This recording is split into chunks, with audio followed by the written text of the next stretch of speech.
Jamani, naombeni mnisikilize alafu mniambie kama nina makosa. Jamani, tumetoka zetu wapi? Tumetoka zetu huko kijijini. Kila mtu yani familia zimesambaratika, wengine wako nchi za nje, wengine wako miji mingine. Yani watu wako sehemu tofauti tofauti, unaelewa vizuri. Sasa mama mkwe wangu akawa anaumwa. Kwa hiyo akawa ameita watoto wake, wajukuu zake, vitukuu nini, ni mtu mzima sana.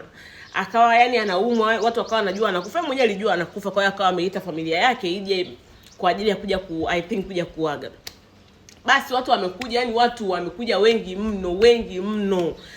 Sasa hapo sisi tunapoishi, mimi mama mkwe wangu hatujawahi kuelewana sana, sijui kwa nini, lakini hajawahi kuwa karibu na mimi sana. Yaani kuna wakati hata tukiwa tumekaa tunaongea, anaweza tu akazuga akaachana na hiyo mada akaongea na wengine. Na ninapokuja kwenye masuala ya mawifi sijui nini, watoto wake, sasa watoto wake wengi wako nje, nchi za watu. Mara nyingi huwa wananitengaga kwa sababu mimi nimeolewa. Mume wangu mimi anafanya kazi kwenye kijiji fulani hivi ambako ndo alinikuta mimi, akanioa huko, kwa hiyo tunakaga huko. Kwa hiyo kuna namna fulani hivi mimi wananichukuliaga kama mfanyakazi, sijui wananichukuliaga kama sina hadhi ya kuwa kwenye familia yao. The way wanavyonitreat huwa inakuaga hivyo, na nishajua kabisa nafasi yangu, nishajua kabisa kwamba watu hawanitreat vizuri. Yani wote wananichukuliaga hivyo, yani kama house girl. Sasa tulivyokuja, yani mama mkwe alivyoita ndugu zake nini waje, alikuwa anaumwa, yuko hoi binti Abani. Alivyoita watoto wake wakaja, na mimi nikaja na mume wangu. Hata jinsi ambavyo huwa wananisemeshaga kama sijui mtu wa kijijini, hiyo sawa, haina shida. Sasa tukaja, mama mkwe akaja akaongea na watoto wake nini, akamaliza. Naona sasa wakawa wanajiandaa kwa ajili ya kifo. Israeli naye akasema nimechoka, sitaki hata kumchukua huyu, kazi sitaki kuifanya. Mama mkwe asianze kujisikia vizuri. Tumekaa zaidi ya wiki. Mama mkwe yuko vizuri, yuko lele. Sasa hapo mind you, yani kuna nyumba kubwa sana, yani watoto wake wamejenga nyumba kubwa sana, yani na vyumba vingi, afu ni nyumba ya ghorofa. Kwa yani ni nyumba ambayo ni nyumba ambayo familia zaidi ya 40 na vyumba zaidi ya 40. Kwa hiyo familia zote zina vyumba vyake. Yani kama mke na mume wana vyumba vyake, afu kuna vyumba ambavyo vimejengwa special kwa ajili ya watoto, ina vitanda vingi. My dear, tulivyokuja kila mtu amepewa chumba chake. Akae kwenye chumba chake, akae na mume wake. Mimi nikaambiwa hauruhusi kulala na mume wako, sijui wewe, nikapewa chumba nikalale kwenye chumba cha watoto.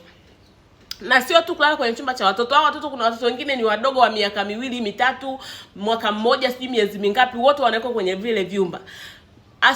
Usiku watoto wakiwa wanalia, wazazi wanakuja ile usiku wakati tunakaribia kulala, wazazi wanakuja na chupa, wanaandika majina, hii chupa ya fani, hii chupa ya fani, wakitegemea mimi ndio niwaangalizie watoto. Mind you, kuna wafanyakazi humo ndani, lakini wanasema sisi unajua wafanyakazi sisi hatuamini, kwa hiyo inabidi wewe wifi ndio utusaidie. Watoto kama shule, kama daycare, wanataka mimi niwaangalie watoto wote. Nikasema haina shida. Nimekaa wiki imeisha. Sasa wakaamua kufanya sherehe. Walipoamua kufanya sherehe, I think ni sherehe kama ya kumshukuru Mungu kama mama yao hajafa, yuko hai nini. Kwa hiyo wakawa wanataka kufanya sherehe kama ile, wamekutana pamoja, muombe mama yao, alafu akimaliza waondoke. Sawa.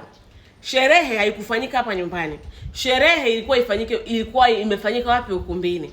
My dear, siku ya sherehe nikafuatwa na huyo mtoto mkubwa wa huyu mama, akaniambia eti wifi, unajua tumefikiria sana, tumeona wewe usije, ubaki na watoto hapa nyumbani, uwasimamia wasichana wa kazi ili ubaki nao hapa nyumbani, mambo mengine yani yaende vizuri, wewe usimamie.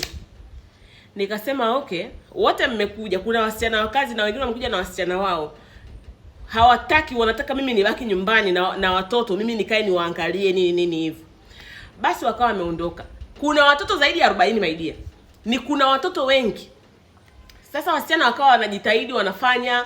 Sasa usiku ule watoto wakawa wamelala nini, wazazi wao wakarudi, wakawa wameingia mavyumbani kwao, wameenda kulala. Kesho yake asubuhi mimi nikawa nimeamka, nimeendelea na shughuli zangu huko nje kama kawaida, najitafutia zangu cha kufanya. Mzazi mmoja akaja nakwambia, akaja ambaye ni wifi yangu wa katikati hapa hivi. Akaja akaanza kunifokea. Yaani wewe Lizi, mbona unakuwa hivyo mchafu? Yaani wewe unajua wewe ni mtu wa kijijini sana. Mimi nilijua wewe ni mtu wa kijijini, kumbe ni mshamba pia. Unajua yani nimekuja kuangalia mtoto wangu, yani tangu jana usiku hajabadilishwa pampers, mtoto ana mavi. Haya mavi yanaonekana pampers limejaa mavi, inaonekana tangu jana usiku. Ulikuwa unafanya nini? Kwa nini hujambadilisha mtoto wangu pampers? Sisi tulikuacha hapa nyumbani kwa sababu wewe ni mtu mzima, tulikuamini, lakini angalau ulichokifanya. Wewe sisi kaka yetu tulimwambia asiwe mtu wa kijijini, lakini hataki kusikia. Nikamuuliza wifi, samahani kwanza, kwa heshima na taadhima, ni mimi ndo unaniambia hivyo? Mimi ambaye yani mimi ni wifi yenu, mna wasichana wenu. Badala ukamuuliza msichana wako kwa nini mtoto amekaa na mavi muda wote, unakuja kuniuliza mimi. Ananiambia ndio natakiwa nikuulize wewe kwa sababu wewe ndio tulikuacha, wewe ndio tulikuamini, wewe ndio tulikukabidhi. Kwa nini ukaacha? Kwa nini unakani humbadilishi watoto, hukai ukawazingatia watoto vizuri? Ndio maana ikawa hivyo. Ungekuwa unawazingatia watoto vizuri, hata mwanangu asingekuwa hivi. Kwanza inawezekana hata watoto wengine nao ukao huwajali, ukao huangalia vizuri. Nikamwambia wifi, mimi ni wifi yako, ni mke wa kaka yako, sio ausgeli wenu, na nimevumilia, nimechoka. Nikaingia ndani nikamfuata mume wangu, nikamwambia njoo. Akaja chumbani, maana naye ana chumba chake huko, kapewa chumba chake, mind you analala mwenyewe. Na kwa heshima sikuwahi hata siku moja kusema ngoja eti nitoke niende nikalale chumbani kwa mume wangu, kwa sababu yani sikutaka tu mambo mengi, kwa sababu haya ugomvi ya familia yashatokea sana. Nikamfuata mume wangu nikamwambia my dear, na ndugu zangu wako da, sitaki kuendelea kukaa hapa. Hizi disrespect za hapa nyumbani ambavyo yani vyombo vikioshwa vibaya, vitu visivyokuwa vizuri, au chombo kikivunjika nafuatwa mimi. Nauliza yetu hivi, mbona ukusimamia wafanyakazi wakananiliu vyombo vizuri? Mfanyakazi yote yule akiharibu kitu na kuja nafuatwa mimi, wifi, mbona hujasimamia wafanyakazi vizuri? Chakula kikipikwa kikiwekwa chumvi, kuna machef professional wamewekwa hapo. Wakizidisha chakula chumvi, ni wifi, mbona uangalia mashefu vizuri akazidisha chumvi kwenye chakula? Mimi wa kijijini na masuala ya mashefu ya kupika vyakula vya kizungu nani anajua? Mimi najua masuala ya mashefu kupika vitu vya kizungu. Ungesimamia tu, yani kila siku wanatafuta kitu chochote kile cha kunisema vibaya, cha kuniambia mimi nimeharibu. Sijui naendelea vizuri. Wanaweza wakawa wako hata mezani wakiwa wanakula, yani mmoja atatafuta kitu chochote cha kuniambia wifi nenda akafanye, nisikae sebuleni nikala nao. Nikirudi nakuta washakula, chakula kishaisha. Naenda kukaa zangu na wafanya kazi, yani walipoanza kufanya hivyo mwisho wa siku nikasema pote, mimi sitaki tena kukaa mezani kwa sababu nishaona kabisa kwamba watu hawanitaki. Kwa hiyo nikawa na kaga zangu jikoni na wafanya kazi. Lakini kila siku kazi kunisema, nikamwambia mume wangu nimechoka, naondoka naenda kwa dadangu. Mume wangu ananiambia mke wangu hapana, kaa vumilia, bado kidogo tu tunaondoka. Nikamwambia haiwezekani, mimi naondoka. Nikabeba mabegi yangu hayo nikaondoka.